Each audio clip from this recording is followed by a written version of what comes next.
সকল প্রিয় ছাত্রছাত্রীরা এডুইন্সের নতুন একটি ভিডিওতে সকলকে স্বাগতম। আজকে আমরা আরো একটি নতুন ভিডিও নিয়ে চলে এসেছি নবম শ্রেণীর ভূগোল বিষয়ের ভারতের সম্পদ থেকে। তাহলে প্রশ্নটা কি আছে আগে চলো দেখে নিই। দেখো আমি লিখেছি ভারতের অর্থনীতি ও জ্বালানি খাতে কয়লার অবদান।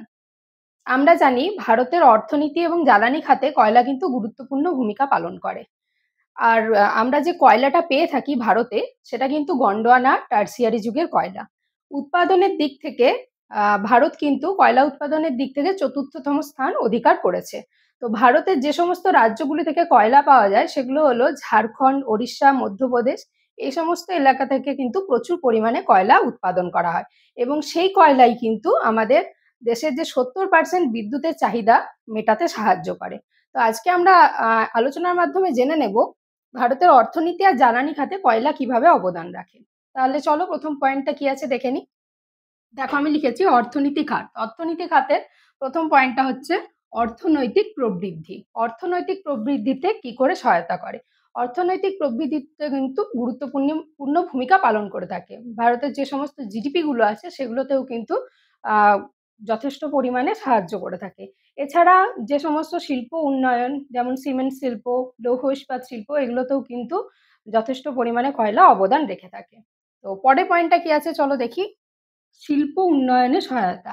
আগেই বললাম বিভিন্ন শিল্পতে কিন্তু কয়লা সাহায্য করে থাকে এবং বিভিন্ন কর্মস্থানের মাধ্যমেও কিন্তু শিল্পতে সহায়তা করে থাকে। দেশের যে সমস্ত এলাকাগুলিতে রাজ্যের যে সমস্ত জায়গাগুলিতে কয়লা উৎপাদন হয় সেখান থেকে কয়লা উত্তোলন থেকে শুরু করে কয়লা সরবরাহ প্রভৃতি কাজে কিন্তু প্রভৃতি শিল্পতে কিন্তু কয়লা অবদান রাখে এবং বিভিন্ন মানুষ এতে সহায়তা করে। এই কর্মস্থানের মাধ্যমেই কিন্তু শিল্প উন্নয়ন সহায়তা সম্ভব হয়েছে। পরের পয়েন্টটা কি আছে চলো দেখে নিই। দেখো লিখেছি রপ্তানি রাজস্ব। রপ্তানির মাধ্যমেও কিন্তু আমাদের সরকার প্রচুর পরিমাণে কর আদায় করে বিপুল পরিমাণে রাজস্ব আদায় করছে। কিভাবে দেখো, দেশের বিভিন্ন স্থান থেকে মানে যে সমস্ত রাজ্যগুলি থেকে কয়লা উত্তোলন করা হয় সেখান থেকে কিন্তু আন্তর্জাতিক বাজারে কয়লা চলে যায়, অর্থাৎ রপ্তানি করা হয় এবং এই রপ্তানির মাধ্যমে কিন্তু প্রচুর বিদেশি মুদ্রা অর্জন করা হচ্ছে। সেগুলো কিন্তু আমাদের দেশের রাজস্ব খাতকে পরিপূর্ণ করে তোলে। এগুলো ছিল অর্থনৈতিক দিকগুলো, অর্থাৎ অর্থনীতি খাত। কি পেলাম তাহলে আমরা? অর্থনৈতিক প্রবৃদ্ধি, শিল্প উন্নয়নে সহায়তা, রপ্তানি রাজস্ব। এরপরে আমরা জেনে নেব জ্বালানি খাতে কিভাবে কয়লা সহায়তা করে। পয়েন্টগুলো দেখে নি কি আছে। দেখো জ্বালানি খাত প্রথম পয়েন্টটা কি আছে দেখো, বিদ্যুৎ উৎপাদন। আমরা আগেই জানলাম দেশের যে ৭০% বিদ্যুতের চাহিদা সেটা কিন্তু কয়লা মিটিয়ে থাকে। কয়লা দেশের যে রাজ্যগুলি সেখান থেকে উত্তোলন করে সম্মিলিতভাবে বিভিন্ন জায়গায় সরবরাহ করে থাকে এবং জ্বালানি খাতে অর্থাৎ বিদ্যুতে যে সমস্ত বিদ্যুৎ উৎপাদন হয় যে সমস্ত জায়গাগুলি যেমন এনটিপিসি, ডিভিসি এগুলোতে কিন্তু বিদ্যুতের উৎপাদনের জন্য কয়লা অপরিহার্য ভূমিকা পালন করে। পরের পয়েন্টটা দেখো, জ্বালানির উৎস। জ্বালানির উৎস অর্থাৎ কয়লা যে সমস্ত কোন কোন শিল্পগুলিতে লেগে থাকে, লৌহ ইস্পাত শিল্প, সিমেন্ট শিল্প, ইটভাটা বিভিন্ন জায়গায় কিন্তু কয়লার প্রচুর কাজে লাগে। কয়লা উৎপাদন থেকে শুরু করে পৌঁছানো এগুলো কিন্তু প্রচুর পরিমাণে কাজে লাগে এবং সেই সমস্ত জায়গায় জ্বালানির উৎস হিসাবে কয়লা কিন্তু গুরুত্বপূর্ণ ভূমিকা দিয়ে থাকে। পরের পয়েন্টটা দেখো কি আছে, জ্বালানি নিরাপত্তা। জ্বালানির নিরাপত্তাতেও কিন্তু কয়লা যথেষ্টভাবে প্রয়োজন।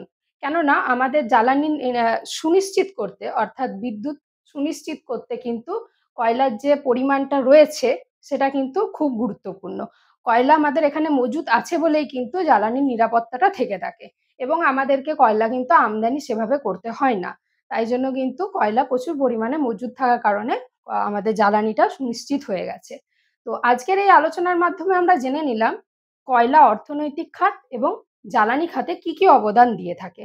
তো কেমন লাগলো ভিডিওটা অবশ্যই জানাবে।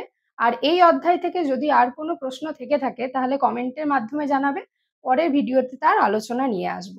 আর এরকম শিক্ষামূলক ভিডিও পেতে আমাদের ইউটিউব চ্যানেল এডুইন্সকে সাবস্ক্রাইব করো, ফেসবুক পেজ এডুইন্সের সাথে থাকো, লাইক, কমেন্ট, শেয়ার আর ফলো করো। Thank you.